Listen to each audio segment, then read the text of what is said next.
السلام عليكم ورحمة الله وبركاته. عاملين ايه؟ يا رب تكونوا بخير. النهارده هنعمل بسكوت البايس كريم في البيت، وهنعمله بمكونات بسيطة وموجودة في اي بيت. اللهم بارك. البسكوتة بعد السوا خفيفة جدا، وكمان دايبة وفيها سنة قرمشة. يا ريت بس تتابعيني للاخر علشان هقولك على العجينة المظبوطة وكمان السوا المظبوط. وبعد السوا اللهم بارك البسكوتة تحفة بجد. انا عايزاكي بقى تجربيها بس بعد ما تشوفي الطريقة كاملة. يا ريت بقى لو اول مرة تشوفيني يا ريت تدعميني باللايك واشتراك للقناة علشان يوصلك مني كل جديد. في الاول بقى كده هنسمي الله ونصلي على الرسول عليه افضل الصلاة والسلام. معايا 150 جرام سمنة مجمدة، ولازم بقى في اي بسكوت هتشتغلي فيه السمنة تكون مجمدة معاكي. و125 جرام سكر بودر، ومعايا كده بيضة واحدة، ومعايا 60 جرام زيت. لو هتستغنى عن الزيت هتنزلي بقى 200 جرام سمنة، بس الزيت هيخلي معاكي البسكوتة مقرمشة زي اللي احنا بنشتريها من بره. وبعد كده نزلت بقى بالسكر، والسكر انا نخلاه في الاول انخليه علشان بيبقى فيه تكتلات. وبعد كده هتنزلي عليه بالسمنة. هنضرب السكر والسمنة كويس جدا لحد ما يبقى معانا زي الكريمة. انا هشتغل معاكم بالمضرب العادي. في الاول كده السمنة بتخش جوه المضرب، بس بعد ما تضربيها شوية هتلاقيها خرجت من المضرب وكمان عملت معاكي زي الكريمة. لو عندك مضرب كهربائي وعايزة تشتغلي بيه عادي خالص، مضرب عادي او تشتغلي بايدك. اهم حاجة ان السكر والسمنة يتضربوا مع بعض كويس، وكل شوية كده توقفي وتجيبي اللي فوق اللي على الحرف كده وتنزليه علشان يتضرب معاكي كويس ويبقى السكر كده ناعم معانا، والسمنة كمان لونها فتح وكمان خفيفة جدا زي الكريمة. دي اهم خطوة هتعمليها، واعمليها كمان في اي نوع بسكوت انت عايزة تعمليه علشان هي اهم خطوة وتخلي البسكوتة خفيفة وكمان تبقى هشة وتدايبة معاكي. بعد كده بتضربيه يعني حوالي كده 5 دقايق. اول ما تلاقي بقى لون السمنه فتح وكمان خفيفه تحت المضرب يعني عامله زي الكريمه. الخطوه دي لو عايزه انت تعمليها في الخلاط اعمليها، بس انا شايفه يعني ان هي مش محتاجه خلاط. بالمضرب العادي، وهنشتغل لحد الاخر كده بالمضرب. يعني ما فيهاش اي حاجه صعبه خالص، غير ان انت تضربي شويه ولو تعبتي ريحي وارجعي اضربيها تاني، ونزلي بس اللي على الحروف اللي فوق علشان بس يتضرب معاكي ويبقى معاكي كده كله الخليط كله ناعم. بعد كده هتنزلي بقى بالخطوه التانية، هتنزلي بالزيت.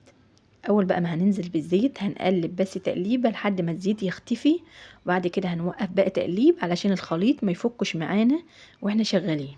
ولو عايزاها بسكوتة ناعمة هتستغنى عن الزيت زي ما قلتلك، هتبقى البسكوتة ناعمة معاكي ما فيهاش قرمشة خالص. بعد كده هتنزلي بقى بالبيضة، ومع البيض كده هترشي بقى رشة فانيليا.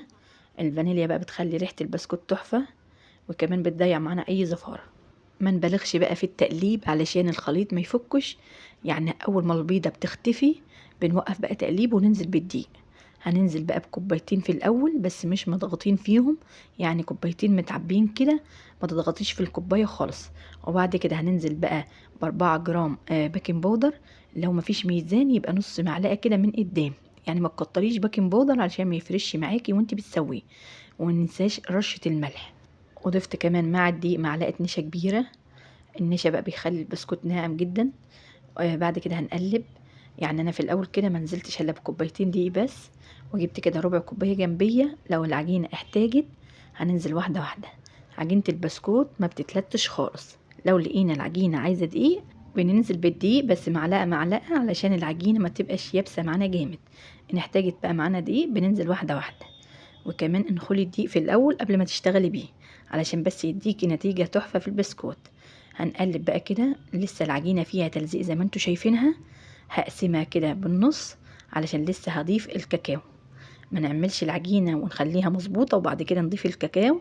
الجزء اللي هو بالكاكاو هينشف معاكي جامد. اللهم صل وسلم وبارك على سيدنا محمد وعلى ال سيدنا محمد. يا ريت لو لسه بتشوفيني يا ريت تدعميني بلايك جميل منك. يلا بقى حطوا لايك وتعالوا نكمل مع بعض بقيه الخطوات. انا كده لسه قاسمه العجينه، يعني العجينه لسه ما ظبطتش. خدت بقى الجزء الفاتح ولسه بحط له دقيق، يعني بنزل بالدقيق معلقه معلقه كده لحد ما اظبط العجينه. تعرفيها بقى مظبوطه ازاي؟ العجينه تبقى معاكي كده ما فيهاش تلزيق. بناخد بقى قطعه من العجين وبندلكها بايدينا لحد ما تنعم تحت ايدينا. بنعمل بصمه في العجين، لو لقينا فيها شققات يبقى لسه العجينه عايزه تتدلك شويه تحت ايدينا. لو بصمنا قطعة العجين ولقينا ما فيهاش اي شقات يبقى كده العجينة مظبوطة. هنغطيها بكيس علشان ما تنشفش من الهواء ونخليها جنبينا. نرجع بقى للجزء التاني. ضفت عليه بقى معلقة كاكاو كبيرة. الكاكاو يكون غامق. الكاكاو الفاتح هيحتاج معاكي اكتر من معلقة، يعني ممكن ياخد معاكي معلقتين او معلقتين ونص لحد بس ما لون العجينة يظبط معاكي. لو اشتغلت بالكاكاو الغامق هي معلقة واحدة، ولو لقيت العجينة طرية هتنزلي بقى بمعلقة دقيق، ما تنزليش بكاكاو تاني علشان العجينة ما تنشفش. انزلي بمعلقة دقيق ولدتي العجينة وخدي منها قطعة وابصميها، ولو لقيتي فيها تشققات على بسيط لتيها تاني. لو ما فيهاش اي تشققات هتغطي العجينة بالكيس وتركنيها في التلاجة علشان بس السمنة متفصلش منها. بعد كده هناخد بقى الجزء الفاتح ونكوره كده الكورة 4 جرام على الميزان. لو ما فيش ميزان هنعملها قد البلية. انا قطعت بقى العجينة كلها الفاتحة والغامقة على الميزان علشان حجم البسكوت هتبقى 25 جرام. هناخد بقى كورة كده غامقة مع كورة فاتحة ونرصهم جنب بعض ونضغط عليهم شوية نلمهم، وبعد كده بايدينا وهنلفها كده حلزونة علشان بس تعمل لنا شكل موجة كده في البسكوت وتبقى شكلها حلو.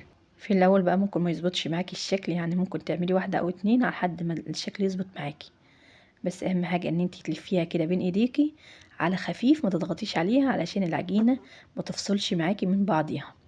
بنضغط عليها ضغطة في الاخر ونحطها بقى في الصاج. وادي بقى شكلها في الاخر، اللهم بارك. لو العجينة لقيتيها بتفتح معاكي وتشقق وتفصل يبقى كده العجينة نشفت معاكي من الهوا. لتيها بين ايديكي تاني وارجعي كوريها. انا هعمل معاكم اخر واحدة. حطيت بقى كورة كاكاو جنب كورة فاتحة وكورتهم كده ولفتهم، واللهم بارك خلصت الكمية اللهم بارك. لو عاملة كتير الصاج اللي هتعمليه هتشيليه في التلاجة علشان السمنة متفصلش من العجينة. لو عاملة اكتر من واحد ما بتركنوش جنبيكي، بتشيليه في التلاجة على ما التاني بيستوي. اول ما بيستوي بتطلعيه من التلاجة على طول بتدخليه الفرن. لو هتسويه في فرن البوتاجاز يبقى درجة الحرارة 180. بتشغلي من تحت بس ما بتشغليش الشواية من فوق، وبتحطيه في الرف اللي في النص وتديري بقى الصاج كل شوية.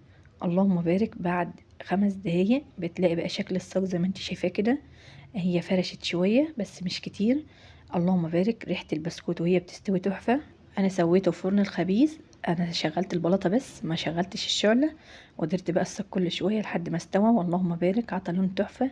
البسكوته بقى خفيفه وكمان سواها كده من تحت تحفه، يعني ما خدتش لون جامد ولا حاجه واستوت وخفيفه جدا، وكمان تضغط عليها كده دايبه وفي نفس الوقت كده مقرمشه. انا عايزاكي بجد تجربيها بس تمشي على نفس الخطوات. ولو العجينه بتشقق معاكي وانت بتشكليها طريها بمعلقه سمنه ولتي العجينه كويس، وبعد كده لميها بقى هتلاقي بقى العجينه ما بتفصلش، وكمان هتبقى معاكي البسكوته ناعمه في الاخر ودايبه. اللهم بارك. بتمنى بقى ان انت تعملي بلايك واشتراك للقناه. استناني في فيديو جديد. السلام.